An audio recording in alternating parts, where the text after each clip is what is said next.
Hi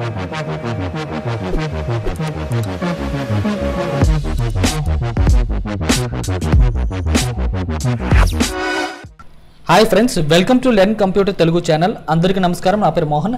MS Excel టిప్లో ఈరోజు మీరు చూడబోతున్న tip ఏంటి అంటే, మనం టైప్ చేసిన డేటా రేంజ్కి నేమ్ ఎలా ఇన్సర్ట్ చేసుకోవాలి. అలా ఇన్సర్ట్ చేసిన డేటా రేంజ్ నేమ్ని మనం డిఫరెంట్ ఫార్ములాస్లో ఏ విధంగా ఉపయోగించాలో మీకు ఈ టిప్ చూపించబోతున్నాను.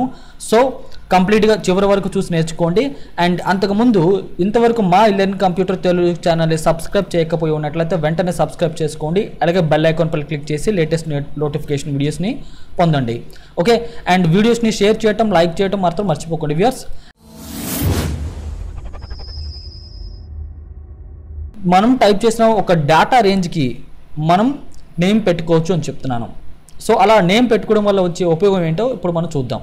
ఫస్ట్ ఆఫ్ ఆల్ చూడండి, ఇప్పుడు నేను ఈ విధంగా ఇక్కడ టైప్ చేసిన ఈ సేల్స్ రిపోర్ట్లో మొత్తం టోటల్ని ఒక్కొక్క ప్రోడక్ట్ టోటల్ ఇక్కడ ఉంది. సో అన్ని ప్రోడక్ట్స్ కలిపి టోటల్ నాకు ఇక్కడ కావాలి. ఓకేనా?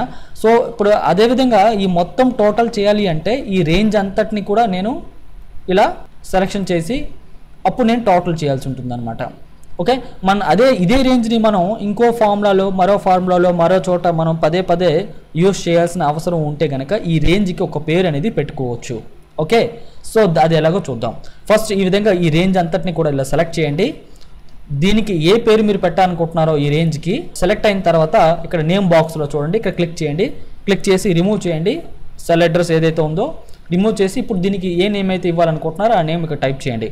నేనంటే టోటల్ అని టైప్ చేశాను, స్మాల్ లెటర్స్లో అని టైప్ చేసి ఎంటర్ ప్రెస్ చేశాను, అంతే.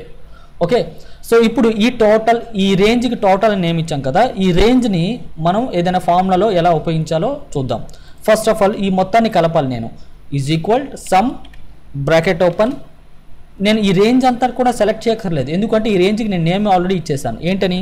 Total bracket close, enter press చేయండి. చూసారా, మొత్తం 7,85,165 రూపీస్ అని చెప్పేసి దీని టోటల్ మీకు ఇక్కడ కింద రావటం మీరు గమనించవచ్చు.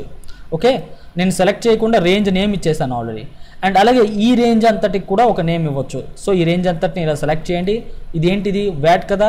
సో దీనికి నేను ఇక్కడ వ్యాట్ అని నేమ్ ఇస్తున్నాను. ఇచ్చి ఎంటర్ ప్రెస్ చేశా. ఇప్పుడు ఈ వ్యాట్ టోటల్ కావాలి కాబట్టి equals to some bracket open, VAT bracket close, enter, అంతే. చూడండి, మొత్తం వ్యాట్ టోటల్ వచ్చేసింది. ఈ విధంగానే మనం సెలెక్ట్ చేసిన మొత్తం డేటా ఒక పర్టికులర్ కాలం కానీ ఒక మొత్తం రేంజ్కి కానీ నేమ్ ఇచ్చుకోవచ్చు. సో చూడండి, ఇక్కడ నేను ఈ సేల్స్ రిపోర్ట్ ఉన్న మొత్తం ఈ డేటాకి కూడా నేను నేమ్ ఇవ్వచ్చు. అర్థమైందా? అది ఎలాగంటే ఇలా డేటా రేంజ్ అంతా సెలెక్ట్ చేయండి. సెలెక్ట్ చేసి ఇక్కడ క్లిక్ చేసి సేల్స్ అని ఇక్కడ టైప్ చేసా. ఓకేనా? నెక్స్ట్ టైం నేను ఎక్కడైనా ఏదైనా ఫార్ములాలో ఈ టేబుల్ అరే కింద దీన్ని తీసుకోవాలి అనుకుంటే సేల్స్ అని ఇక్కడ మొత్తం ఇలా నేను సెలెక్ట్ చేయక్కర్లేదు.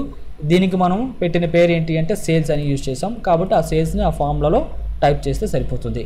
సో వ్యూయర్స్, ట్యూటోరియల్ మీకు అర్థమైంది అనుకుంటున్నాను. సో నెక్స్ట్ మరొక ఎక్సెల్ టిప్తో మళ్ళీ మీ ముందు ఉంటాను. అంతవరకు సెలవు తీసుకుంటున్నాను. థ్యాంక్ యూ, నమస్తే.